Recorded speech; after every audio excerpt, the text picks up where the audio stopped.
चलो,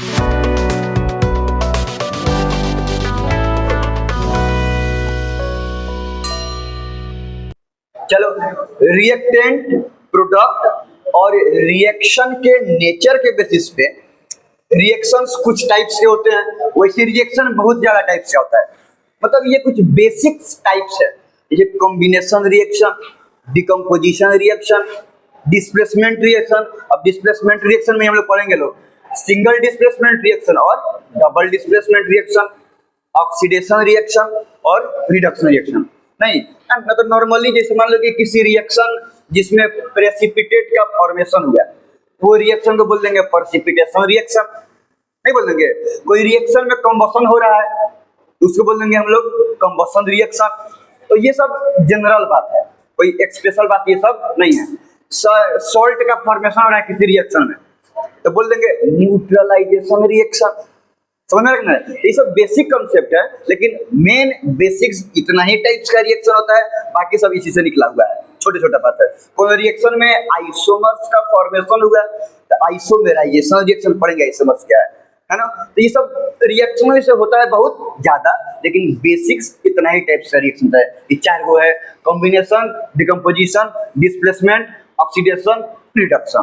ठीक है, यहाँ तो कोई दिक्कत नहीं है ना। तो अब हम लोग शुरू करते हैं कौन सा रिएक्शन से, कॉम्बिनेशन रिएक्शन से। ठीक है, लिख रहे सब कहीं, जहाँ पे हम लोग पढ़े ना कैरेक्टरिस्टिक्स ऑफ रिएक्शन में फॉर्मेशन ऑफ प्रेसिपिटेट, सुन रहा सब, क्या है तुम लोग का फॉर्मेशन ऑफ प्रेसिपिटेट। तो उसमें क्या करो सभी लास्ट में चाहे शुरू में कहीं भी जिन जगह हो, फॉर्मेशन ऑफ प्रेसिपिटेट के बाद उसके पिछला टॉपिक से पहले कहीं जगह लिख दो कि the reaction in which precipitate are formed is called precipitation reaction.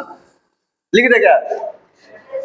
पहले का है कॉम्बिनेशन रिएक्शन, नाम के सही क्लियर है कि जिसमें कॉम्बिनेशन हो। ध्यान से समझो, the reaction in which two और more reactant react to form a single product called combination reaction. फर्क नहीं पड़ता है कि रिएक्टेंट का एक होता होगा नहीं, रिएक्टेंट दो गो हो चाहे दो गो से ज्यादा हो, दो गो, तीन गो, चार गो, पांच गो, कोई गो हो, दो या दो से ज्यादा रिएक्टेंट्स रिएक्शन करके कॉम्बिनेशन करके एक ही प्रोडक्ट का फॉर्मेशन करे, इसको बोलते हैं हम लोग कॉम्बिनेशन रिएक्शन। इंपॉर्टेंट बात इसमें ये है कि रिएक्टेंट का नंबर कितना ही भी हो फर्क नहीं पड़ता है, प्रोडक्ट का नंबर हमेशा एक होना चाहिए।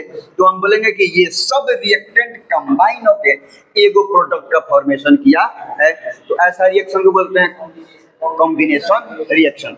कॉम्बिनेशन ऑफ टू और मोर, पहली क्या बात है, होमोएटॉमिक मॉलिक्यूल को एलिमेंटल मॉलिक्यूल बोलते हैं। नहीं ये देखो तो ये भी होमोएटॉमिक है, ये भी होमोएटॉमिक है, नहीं है क्या? ये मॉलिक्यूल में हाइड्रोजन के अलावा और भी कोई दूसरा एलिमेंट है क्या? इस सब का सब होमोएटॉमिक मॉलिक्यूल है। दो या दो से ज्यादा होमोएटॉमिक मॉलिक्यूल मिलके एक गो प्रोडक्ट का फॉर्मेशन कर रहा है कि नहीं कर रहा है? एक से ज्यादा प्रोडक्ट बना रहा है क्या? सिंगल प्रोडक्ट का फॉर्मेशन कर रहा है। तो दो रिएक्टेंट मिलके सिंगल प्रोडक्ट का फॉर्मेशन कर रहा है, तो ये कौन सा रिएक्शन हुआ? Combination reaction.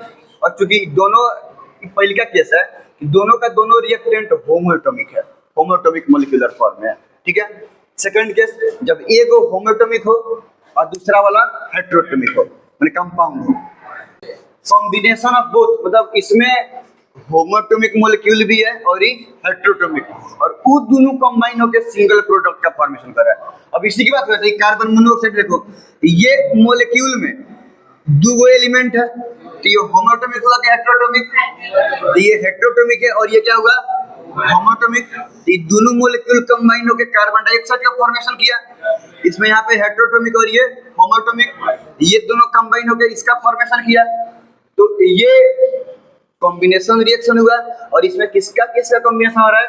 हेटेरोटॉमिक का भी और होमोएटॉमिक। अच्छा कुछ एग्जांपल दें, मान लो कि हम बोलते हैं कि सोडियम क्लोरीन से रिएक्शन करके बनाया सोडियम क्लोराइड, ये कौन सा कॉम्बिनेशन है? होमोएटॉमिक। ये भी होमोएटॉमिक है, एलिमेंटल है ना, और ये भी एक है, ये भी क्या है कि होमोएटॉमिक है। तो ये दोनों होमोएटॉमिक का कॉम्बिनेशन करके तब जाके एगो कंपाउंड का फॉर्मेशन हुआ। अगर कोई दूसरा एग्जांपल दे, मान लो मैग्नीशियम बर्न कर रहा है ऑक्सीजन के प्रेजेंस में, तो मैग्नीशियम ऑक्साइड बनाया, ये क्या है होमोएटॉमिक, ये भी एकेगो, ये भी हेटेरोटॉमिक नहीं है, नहीं, तो यहाँ के मैग्नीशियम ऑक्साइड बनाया। जब मैग्नीशियम ऑक्साइड बर्न करता है ना, मैग्नीशियम ऑक्साइड के फॉर्मेशन होता है, जब मैग्नीशियम बर्न करता है ऑक्सीजन के प्रेजेंस में, तो एकदम छुरछुरी चमकते हुए जब बर्न करता है, नहीं देखा है सब, तो वैसे ही मतलब चमचमाते हुए डिजिलिंग लाइट प्रोड्यूस होता है, चमचमाते हुए व्हाइट डिजिलिंग लाइट प्रोड्यूस होता है जब मैग्नीशियम ऑक्सीजन के प्रेजेंस में बर्न करता है तब। ये नॉर्मली देखा जा सकता है, अभी बजट प्रॉब्लम है, नहीं तो हालांकि सामने मैग्नीशियम रिबन को जलाना कोई बड़ी बात नहीं है, समझ में आया ना। मतलब इतना बता दे कि अगर मैग्नीशियम को ऑक्सीजन के प्रेजेंस में बर्न किया जाए तो व्हाइट डिजिलिंग लाइट क्या होता है कि प्रोड्यूस होता है, उजला रंग का चमचमाता हुआ लाइट प्रोड्यूस होता है, ठीक है। कोई सोडियम ऑक्सीजन से रिएक्शन करेगा तो क्या बनेगा, सोडियम ऑक्साइड, यही बनेगा ना, ये क्या बनेगा, सोडियम ऑक्साइड। तो ये कौन सा हुआ, यही दोनों एलिमेंटल मॉलिक्यूल है, और ये रिएक्शन किया तो बनाया सर, तो ये सब हो गया पहलिका वाला केस का, और ये हो गया दूसरी का केस का, कोई दिक्कत नहीं है ना। इसको कोई साइड पे उतार दो सब, यहाँ पे लिखना है सबको, व्हाइट डिजिलिंग लाइट इज प्रोड्यूस्ड, उजला चमचमाता हुआ लाइट प्रोड्यूस होता है। पहले नंबर पे दो गो एलिमेंटल मॉलिक्यूल रिएक्शन कर रहा है, होमोएटॉमिक मॉलिक्यूल। दूसरे का में देखते हैं कि कोई एक होमोएटॉमिक मॉलिक्यूल, हेटेरोटॉमिक मॉलिक्यूल, मतलब कोई कंपाउंड से रिएक्शन कर रहा है, अब दो गो कंपाउंड है। थर्ड नंबर में देखना है हमको कि दो या दो से ज्यादा कंपाउंड रिएक्शन करके एक सिंगल प्रोडक्ट का फॉर्मेशन कर रहा है, ठीक है। तो अब सी नंबर में कॉम्बिनेशन ऑफ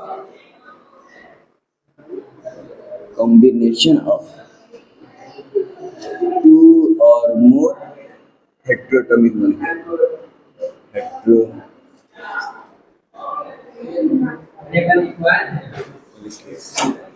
कंपाउंड ना,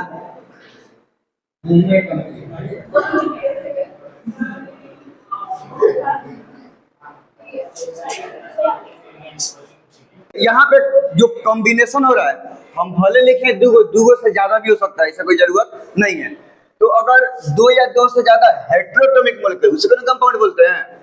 यहाँ पे देखो तो सब हेटेरोटॉमिक मॉलिक्यूल है कि नहीं है, तो दो या दो से ज्यादा कंपाउंड कंबाइन करके एक सिंगल प्रोडक्ट का फॉर्मेशन कर रहा है, तो ये भी कौन सा रिएक्शन है, कॉम्बिनेशन रिएक्शन।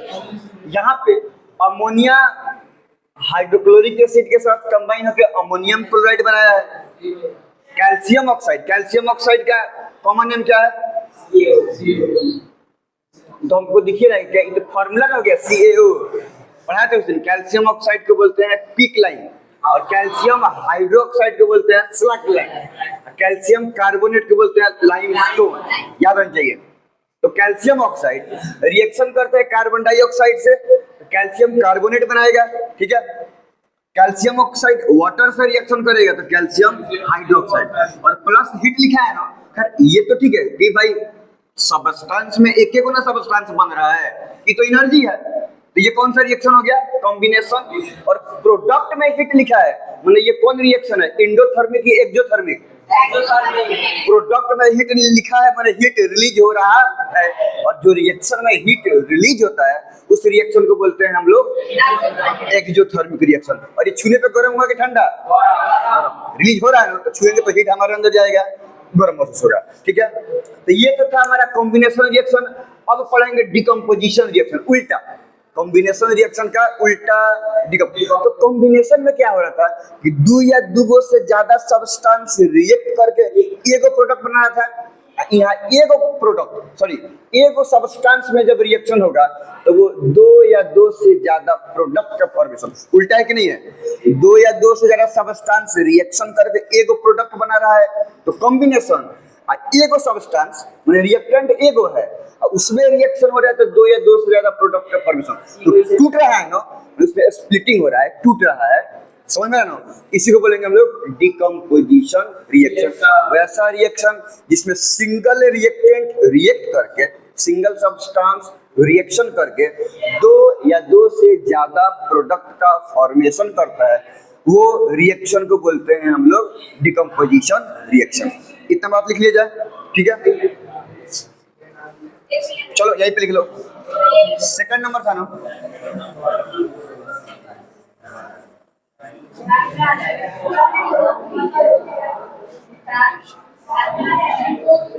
सब किसी का हो गया?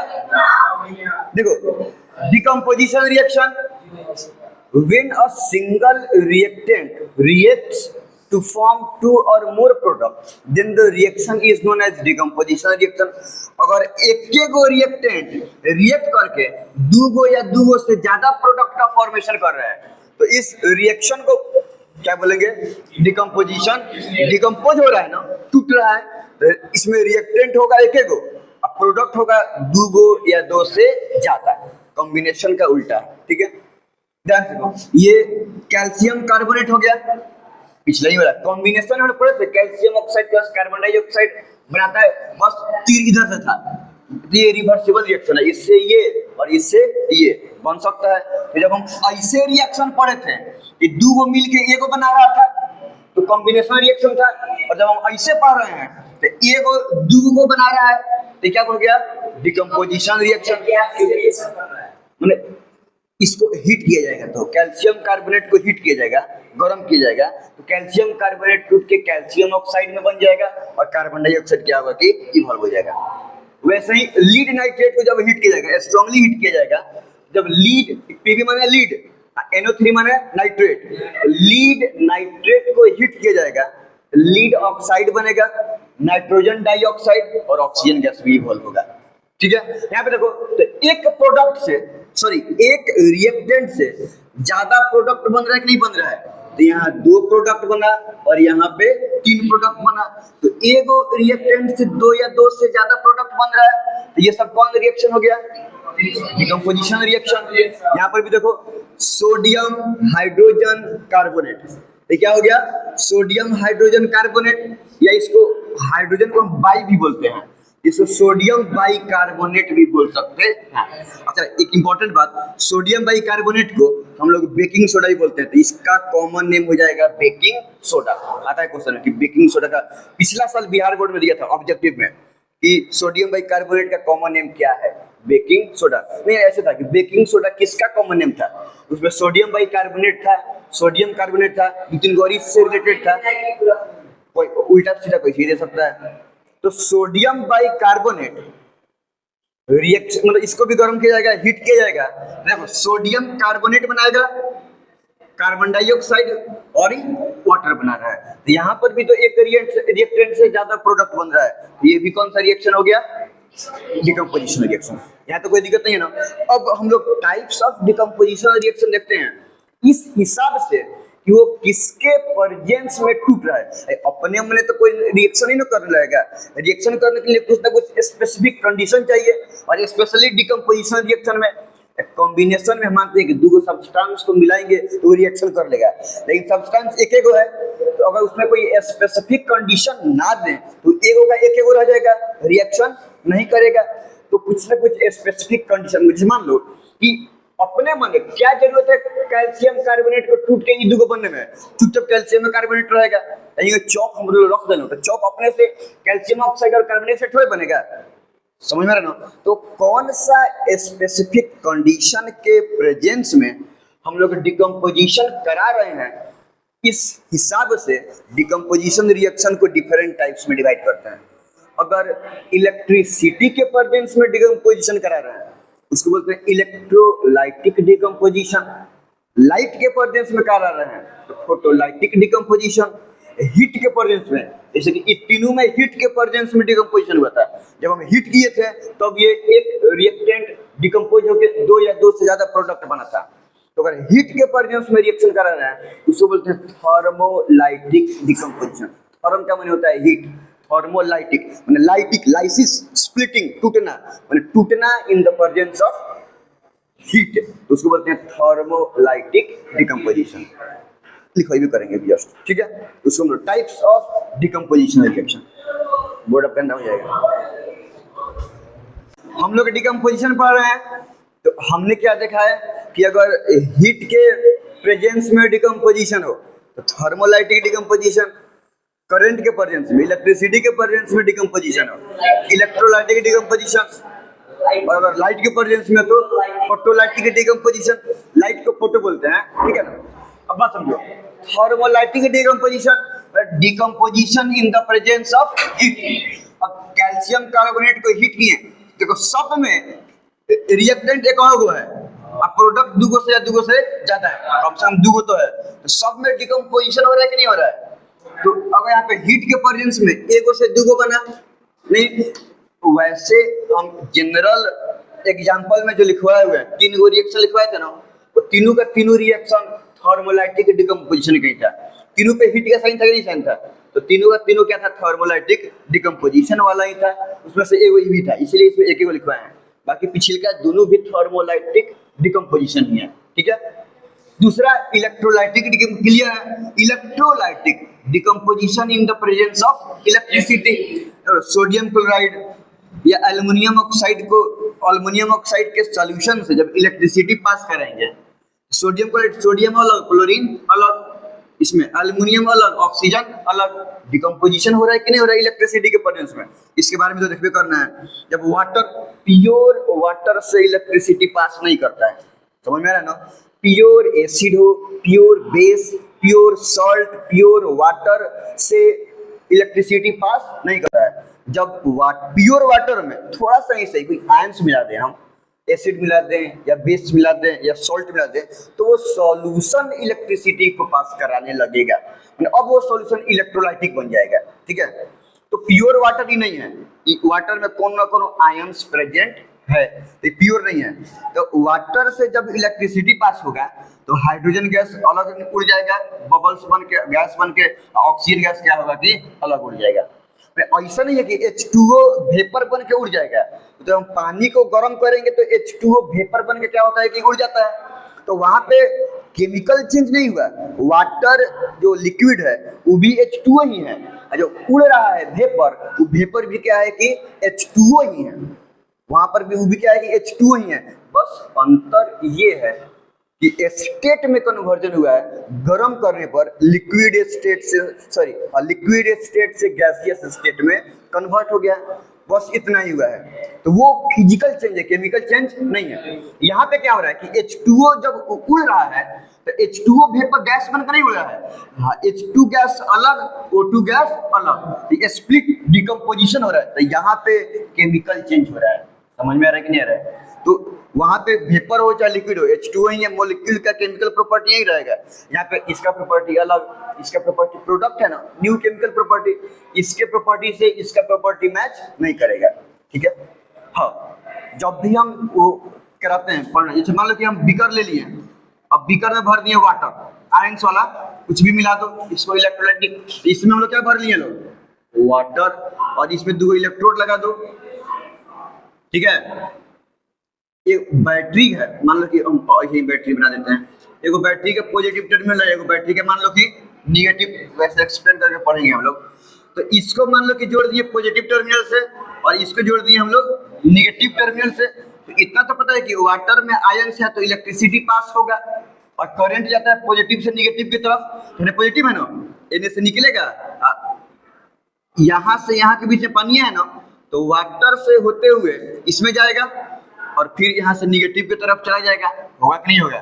तो जब इससे इसमें जो रखा हुआ है वाटर, तो जब वाटर से इलेक्ट्रिसिटी पास करेगा, क्यों पास करेगा, एक इलेक्ट्रोड से दूसरा इलेक्ट्रोड में जाने के लिए, तो जब इलेक्ट्रिसिटी पास करेगा तो इसमें देखो पॉजिटिव टर्मिनल से जिसको हम कनेक्ट करते हैं उसको बोलते हैं एनोड, क्या बोलेंगे उसको, एनोड, और निगेटिव टर्मिनल से जिसको कनेक्ट करते हैं उसको बोलते हैं हम लोग कैथोड।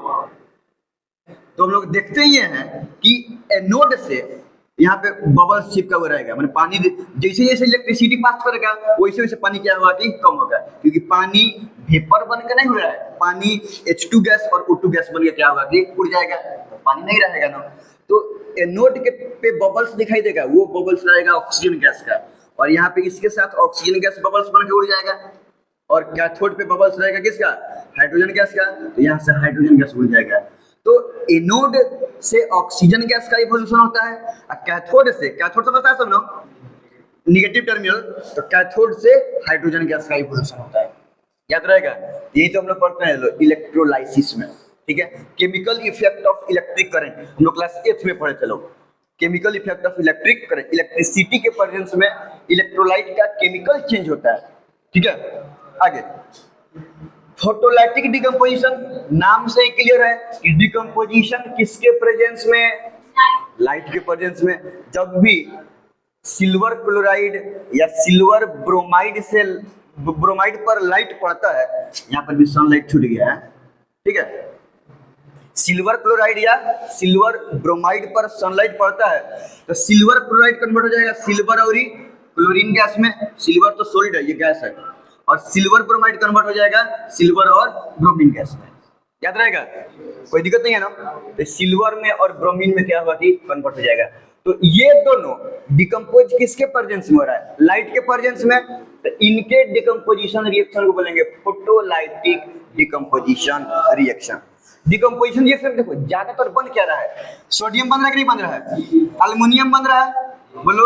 यहाँ पे देखो सिल्वर मिल रहा है, मिल रहा है कि नहीं मिल रहा है। तो ओर्स में मेटल एंड नॉन मेटल हम लोग को माइनिंग पढ़ना है, तो ओर्स में ओर ऑक्साइड से मेटल एक्सट्रैक्ट करने में यूज होता है। समझ में आ रहा है कि नहीं आ रहा है, मेटल को एक्सट्रैक्ट करने में क्या किया जाता है कि यूज किया जाता है। तो वही लिख रहे हैं कि decomposition reaction is use to extract metals from the ores, ores से निकालने में, ओर्स से मेटल निकालने में यूज होता है। अच्छा, हाइड्रोजन गैस के प्रिपरेशन में भी यूज हो जाएगा, नहीं होगा।